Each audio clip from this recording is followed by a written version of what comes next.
And now, your host, Couch Tomato! Hey, I'm Couch Tomato, and I'm joined by Hulk. Welcome to Stuff for Movie Buffs, and today we're talking It. All right, perfect. Before we even get into any of that, guys, I need all of you guys to follow directions and repeat after me. First of all, put your right hand on your heart, left hand in the air. Repeat after me, guys. Say I. I. Say your name. Hulk. I'm a movie fan. Am a movie fan. As a movie fan. As a movie fan. I won't get mad. I won't get mad. I can't get mad. I can't get mad. And I'll keep my anger to myself. And I'll keep my anger to myself. All right, perfect. If this is your first time listening to the show, first thing you need to do is go ahead and head over to Apple Podcast, wherever you go for your podcast, and just make sure to follow us for weekly updates. Secondly, we do that creed at the beginning because I'm a movie buff as well as Hulk, and sometimes, admittedly, we take movies a little too serious. So by saying that creed, it allows us to pour out our emotions and opinions alike and not be ridiculed on this particular podcast. So this week, and I remember to give you guys a backstory about it. I grew up on the original. It's actually one of my favorite. It's a mini series, but I always considered it a movie. The first time that I saw it was a Saturday afternoon when I was younger. I was horrified of clowns for that period because of Pennywise, but I'm not really married to the original franchise. But when the trailer came out, it was nothing in the trailer that excited me. Hulk, you're a little bit more fond of the horror genre, and I know this was one of the movies that you had pinned on your calendar that you couldn't wait to see, correct? Correct. Yeah, so when we talked about it originally, Hulk, you wanted to do a podcast on this movie.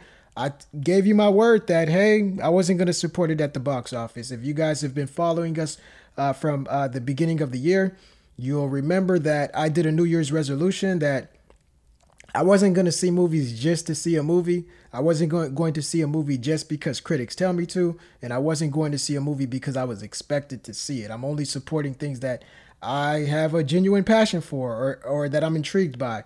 And this trailer did nothing to really intrigue me. So we'll talk about some of that today. But regardless of how I feel, this a lot of people beg to differ, and the numbers came back with this movie, and it was a giant. And apologies before we get started because Hulk and I are both in Florida, and we were hit by Irma last week. So we had to, pull everything to a screeching halt. Just to make sure that we were all set in preparation for the hurricane. And luckily, I only got a couple of strong winds and a couple of fallen branches in the back of my house. Hulk, are you okay? Yeah, we're good. Just had to deal with the same thing and, no power for like a day. But other than that, we were okay. That's good. That's another thing. I lost power for like 6 hours. That's it. But I had enough juice on my MacBook to at least get through one digital movie. And then after that, my power came back on. So I wasn't starving for, cinema like other people. But so the numbers came back. And do you remember what it did, the box office weekends? Or do you have any numbers to share, Holt? Oh, yeah. It made 123 mil last weekend. That number sounds so fake. Whenever I see numbers that are in perfect sequence, like 1, 2, 3 million, that sounds like an accountant just like penciled that in. To us, well, I'm sure it was at 122 mil 999,800 and whatever or something. I'm Try to make it sound legitimate now. No, I'm just saying, like it probably rounded up to 123. Like, so so let's talk about this box office, and I'm curious because before this movie hit theaters, I was already expecting a big weekend from it because the numbers came out on the site that should not be named, and they were pretty favorable. Oh, yeah. So a lot of my friends were texting me about if I was interested in this, and I was just sticking to my gun saying no. So that had to drive it, because I know a lot of people weren't in love with this movie from the trailer. I don't think that it did anything so supernatural to, like to rush people in theaters. I'm curious to hear what you think. Like, what did you think when you saw that number? Also, leading up to it, were you really surprised? I think it's like both. I agree with sort of what you're saying, because when the trailer hit, it was just like I saw it on my timeline on Twitter, on Facebook. It was like everywhere, like all the cinema fans and and a few non, diehard geeks were sharing it. So I was just like, okay, like I see it has some buzz, But once I saw the 123, I was just like, whoa, like this exceeded far by my expectations. Like this is more than just like a good trailer or a great trailer. This is like you said, it was like a good cinema score, a good Rotten. Sorry. Please bleep that out. I'll edit it out. It's cool. A good Sight Not to Be Named score. Like I think that's what like boosted it up. Like it just kept with the reviews, and then like just the tracking numbers were pretty good as well. Like it just kept like it really built momentum over the long haul. Yeah, this is like a perfect storm. And to put some of this in perspective, because when you hear 123, whenever I see a movie hit the 100 plus category, it's a certain type of movie that does that. Like I just remember Hunger Games. I remember certain Fast and the Furious movies, but Spider-Man. It isn't a movie that's supposed to do that. And to put some of this in perspective, currently, and I'm only looking at domestic sales, guys, but currently this is the ninth highest grossing movie of 2017 so far. Wow. And if I start naming some of these titles that it currently sits atop, and keep in mind that this movie hasn't really experienced the entire lifeline of its run, because it's just got into theaters, and it's already surpassed, in domestic sales of course, Lego Batman, Pirates of the Caribbean, Dead Man Tell No Tales, Kong Skull Island, War for the Planet of the Apes, which I'm surprised about, Transformers, wow. 50 Shades of Grey, the 50 Shades of Grey sequels, I don't know what you call it, and then the Power Rangers movie. So this is crazy. Yeah, I gotta double check that list, because I think it's I think what they looked at was just opening weekend or something, or I don't know if it's currently sitting on top, like domestic sales wise. It's already surpassed the films that I named, because a lot of the movies that I named, they got their buzz outside of the U.S. But the fact that this movie was able to pull that much Americans into the theaters at once, because horror movies typically don't receive a lot of buzz overseas. But yeah, that was just totally surprising. Like I believe the horror genre might seriously make a comeback, and we've been talking about this on the show for a while now. And one thing that I believe is that you get more bang for your buck when you make a horror picture, and I think the studios are starting to realize that these movies don't have to cost a lot to be considered a good horror movie. Just to confirm your list, I think is right, because I'm on Box Office Mojo, and it's like. Yeah, that's where I got my numbers from. 14th, and it's ahead of all the movies that you mentioned. Lego Batman. When I felt confident until I read it. I'm like, well, this can't be right. This can't be right that in 2 weeks that this already surpassed the films that I just named. Yep. That's amazing.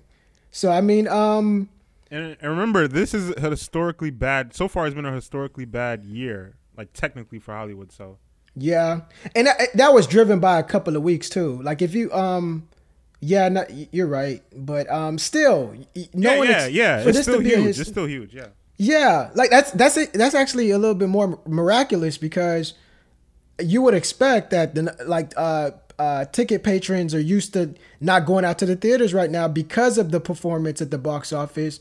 So for this to pull in that type of audience outside of the summer season, right? This is supposed to be dead time. Like the only people that survive in September is if your first name is Marvel, last name is Entertainment. So this is actually pretty amazing. But we've been talking on the show, like one topic that we've always talked about is horror making a comeback, and what will it look like if it's made a comeback. Some of the movies that I didn't name, that it did better than Get Out, but I think Get Out was a surprise all on its own. And when you factor in the budget that they spent, but Get Out and It are definitely darlings when you look at the 2017 box office numbers. Mm-hmm. Is it safe to say that the horror genre is back? I think so. Is it going to be number one? Who knows? Like, is it going to be the number one genre? Who knows? But I think it's at a healthy place where it can continue to perform well. When you say number one, you mean like box office, right? Right? Who's currently number one? Comic books. It's funny, like comic book, a lot of people, you expect dominance. Comic book hasn't been dominating for as long as people would like to think. Nah, it's been like what, about a decade into it? about, and then and we go through small little spurts with movies, because before, even during the Dark Knight trilogy, I don't even think comic book was dominating them, because you had the Harry Potter films, which were Warner Brothers, you know, and it wasn't cow. until the Dark Knight when it broke its records. You know what I'm saying? Like Batman Begins was a very modest number. It did very modest numbers. Yeah, when I recently did a video, and I was like, when I looked at their numbers, you know, for fact checking, I was like, oh wow, Batman Begins wasn't all that profitable as I thought. And you had the Warner you had basically the Lord of the Rings space, where they had the Harry Potter movies, Lord of the Rings, and you also had a lot of vampire movies with you know, Twilight and stuff like that. So that early part of the millennium was really driven by, what do you call it? Because I don't want to say sci-fi. I want to say the like Hunger Games, when it's like when you target the younger. You want to say YA adaptations? Okay. Yeah, there we go. Stuff like that. So for me, it's not far-fetched that I think after Infinity Wars, I think a lot of folks won't be as interested as they are now in comic book movies. Someone has to dethrone the genre. Yeah. And I think horror makes a good case. And I'm not saying that it's going to dominate for 50 years. I'm just saying it's going to be a 2 to 3 year span that the 1, 2, 3 million numbers that we've just seen for it'll become the norm for other horror pictures. And I'm speaking personally, I love comic book movies. When Iron Man first was released on Blu-ray, I watched it, you know, maybe 3 times. But when Iron Man 2, as much as people hate that movie, and I'll admit it's not the best movie in the MCU, but when that movie first came out, I got the Blu-ray and I watched it over 20 times. I watched Avengers over 30 times. And this is in a span of 2 months. I would watch those things 2 times every weekend for a good 3 months. So I'm used to rewatching comic book movies over and over. And, you know, even though I own the Blu-rays for some of these movies, when Civil War came on, and I wasn't that high on Civil War, but it's one of those movies that if it's on Blu-ray and I have free time, I'm just going to watch it for no reason. You know, it's been on Netflix and I can't really drive myself to watch it. It's I thought I would just play it out, but I've probably only seen that movie once in theaters and once when it came on Blu-ray, and that's about it. You know, so what I'm trying to say is I'm starting to get comic book fatigue. And I think after Infinity Wars, if I'm projecting, you know, my level of enthusiasm, I'll probably be not done with comic book movies, but I'm just not going to support it as much as I do now, at least. So I think I think a majority of the average movie going audience agrees with me that they're waiting for something not fresh, but something different. And I think a lot of people will be anxious to see the horror genre rise from the ashes. Yeah. And I think just to go back to what you're saying, even Civil War, it didn't break any of its really previous records. You just see it it wanes just a little bit, and especially it's flat. Yeah, especially with the market being so oversaturated with so much content. So I could see where horror, where it's they can redeem themselves with some of their past mistakes by, you know, having a course correction with some of the choices that they make as far as franchises. You know, they're not relying so heavily on the famous slashers as much, even though the Michael Myers news came out recently. But yeah, I think they're bringing Jamie Lee back. Yeah, but that screams. It sounds like it's gonna be another. You know what they just try to do with Alien. It just seems like it's going to be the same situation. Yeah. But I'll let them live. Yeah. I'm go ahead. Yeah, you have the creativity of Blumhouse Productions, how they're really, you know, giving these directors a shot, and they're really, you know, different of it. With Don't Breathe and we mentioned Get Out earlier. These films, they're not just not just trying to scare you, but they're actually trying to tell a good story. They're actually trying to use different. They've come a long way. Yeah, they're really being more creative with their choices. I just remember that name. It took me a while to, I guess, gravitate towards it, because they messed up so much early in the beginning to where a lot of people. When I would see you know, Blumhouse, I was just used to them pumping out trash, and it snuck up on me. I'm like, oh wow, they actually care about content. It's crazy. Yeah, yeah. So I guess they just had to get their money right. But now let's talk about. We said some good stuff about the horror genre in general, but let's talk about does it deserve the box office numbers the box office and critical praise that it's been receiving recently. So the rotten block that out. Well, the scores that show from the site that should not be named. I don't have those numbers with me. Do you remember what he got? Yeah, it's at 85 with the critics and 88 with the audience. All right, so, wow, that's amazing. And I usually side with the audience, so but I don't know. The numbers do lie, unlike Lil Wayne will tell you. So, considering that, how true are these numbers? I mean, go ahead. You saw the movie, by the way. I didn't see the movie. Asterisk, because I'm just, I'm trying to be as positive as I can. So, Hope, you saw the movie. Is that 85% in line with what you actually saw in theaters? No, not for me. Like, I think it's still a little high because, like, for me, when I go to a horror movie, like, I want to be scared. But for this movie, I wasn't necessarily scared.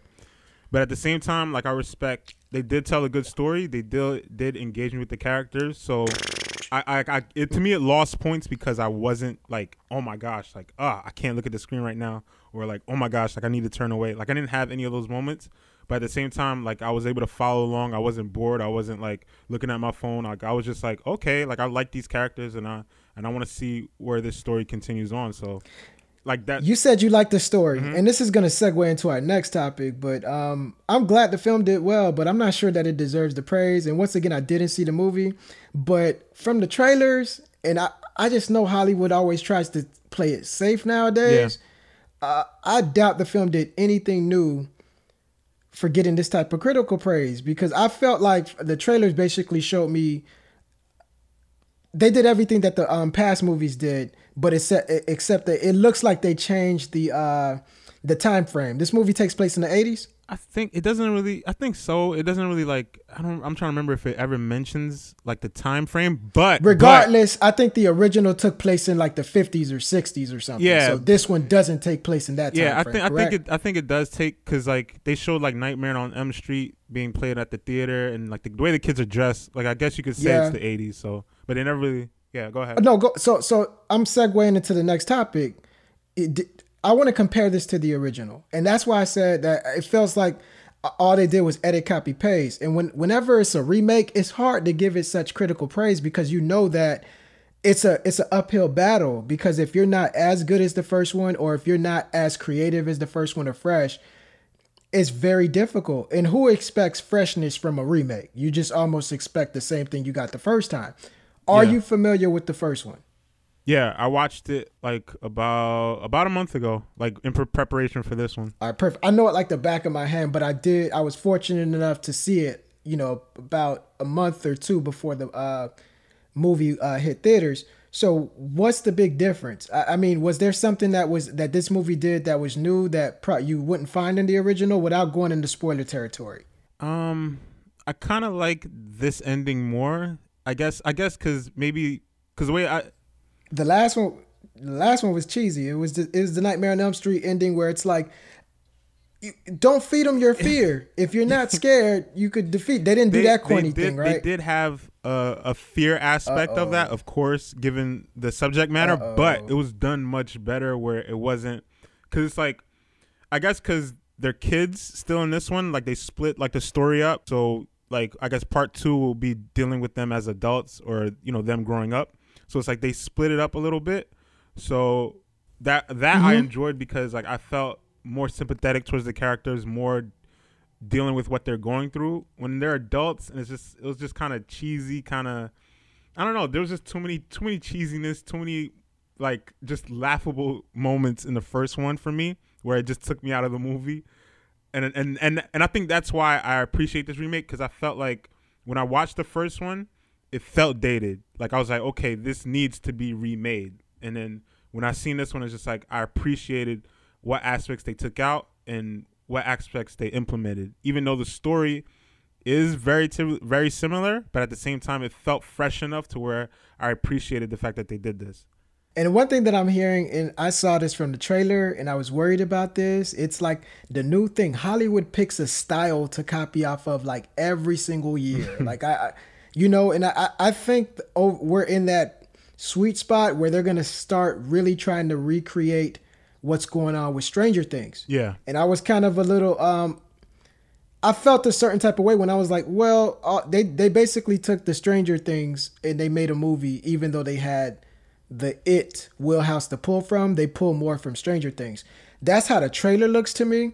Is that consistent with what you see in the movie? Is it like a kind of a derivative of what you saw on Netflix's Stranger Things? It does get Stranger Thingy like feeling like a while like you get that sense like in the beginning a little bit, but it does find its own identity in a way. So like I could forgive like that feel because like you said. And I think just because the actor's the same, right? If I'm not mistaken, I haven't IMDb these guys. Yeah, I'm pretty sure the actors, one of the kids, is the exact same, like from Stranger Things. So, are you serious? Yeah, that guy's typecast. But go ahead. Yeah, so it's just like that was like the only aspect of it because like his voice and all that, and the subject matter, how is a bunch of boys dealing with a girl, because there's only one girl in the group, and I think with Stranger Things it's like the same thing. It's like only one girl in the group, so you kind of get that same vibe, but at the same time it's still like I'm still able to feel connected with the story and not feel like, okay, this is taking me out of the movie a little bit. But I just realized, because you have to remember, Stranger Things kind of did already copy them in a way, because it's just like if you look at E.T. Yeah, it really took a lot of like the 80s. 80s, yeah, everything. So I'm pretty sure Stranger Things borrowed from it, so I don't really mind if it borrowed from Stranger Things in a way. So, like, because like with the characters, because with the dynamic, it's like with the boy, one girl, like the same premise with Stranger Things. Like you have the little boys and the one girl, and how they interact and how they remain close. So I can't really bother. It didn't really affect my overall enjoyment of the film. So yeah. So for me. I don't mind that they borrowed. I'm just anxious to see where this 85% came from. So we'll see how that works. I just doubt if you ask 10 people, 8.5 of them are gonna say that they like the movie. I would imagine that it's that number may be a little lower. So we'll see. But I'm anxious to see this on Blu-ray. But the fact that you told me that it's not scary, when I watch a horror movie, I prefer to be scary. And that's the reason I don't really like the horror genre, because I think it's just tough to scare me. And luckily this movie, it focused on nostalgia. It looks like it focused on nostalgia rather than actually jump scares and stuff like that. How's Pennywise? Does he hold a candle to the previous dude, or? Nah, the previous that's still like he's definitely top 5, one of the most scariest characters I've ever. They all float. that guy, he's like, oh man. The meme. I think the memes too. Like the memes really helped this movie. That's another thing. Yep. And that's the same thing I saw with Straight Outta Compton. If you could find a way to make your movie memeable, it's like the movie's gonna sell itself. So yep. Kudos to them. Like, let's talk about other films that benefit from a remake, right? Because like one thing that I'll say about it, I like it, but as big as Pennywise was, a lot of people who were scared of Pennywise still never saw the It movie, because that movie is still considered to be like a cult classic, because it's not as big as like a Nightmare on Elm Street, where a lot of people, like that much people have seen it. It doesn't have that much of a demanding audience, but it is a Stephen King's property, and it's not one of the most popular Stephen King's adaptations. So I think that this movie, the reason I didn't get pissed, I'm like, well, actually that movie would benefit from a remake, because the first one technically isn't even a movie. It was never in theaters, and it was a miniseries. So there's certain, like I always get upset when Hollywood remakes the wrong things, and you could tell that it's a cash grab, and that's just so offensive to, movie fans. There's certain movies that would benefit from a remake. We'll share some, but I'm really anxious to hear what you guys think. So make sure to let us know in this comment section, or you can hit us up on the Facebook page as well, just to share your thoughts. But what other films lend themselves well to a successful remake? remake, reboot, whatever you want to call it. Like as far as like I think like one thing we always have to look at is like the time frame, and I think what helped it was just like the time frame. This one came out in what was it, 1990? Yeah, like 1990, 1991. I can't remember, but it was like early 90s. Yeah, so you always have to have like a gap, and also because it helps out with the technology, because the technology improves, cameras angles improve. You know what I'm saying? Everything improves. The first one, they couldn't even really show it in its final form because they were so behind the time. Like we weren't there yet with what they wanted to do technology wise. If you remember, like on the original, like his final form was like a spider-esque type creature, and they really used the camera to hide, you know, some of the special effects that they had at the time. Yeah, and so with technology, eat battery acid, you slime. That was the shower scene. I'm thinking about how it was dated. My bad. You're good. So like for instance, like with Blade Runner, I actually think that might work, like with Blade Runner 2049, because it was such an influential movie. It influenced a lot of directors that came up through it, like Nolan. He was very influenced by the first Blade Runner. I wasn't too hyped about it, but I could see why. Neither was I. But I could see why like a artistic mind like Nolan would be inspired by a movie like that. So it's like the fact that they're remaking it with the updated technology, with what we know about how we communicate with social media, where science is going as far as, you know, robotics and all that stuff. So it's like it makes sense that they would remake a movie like that, where okay, you can create some buzz, because things that they couldn't do back in 1980, they can do in 2017. So it's just like, go ahead. I didn't like Blade Runner, but for what that movie doesn't really seem that dated to me. Like, because when you look at it from a vacuum, like, okay, this movie came out in the 1980s, it seemed like it was ahead of its time in some cases.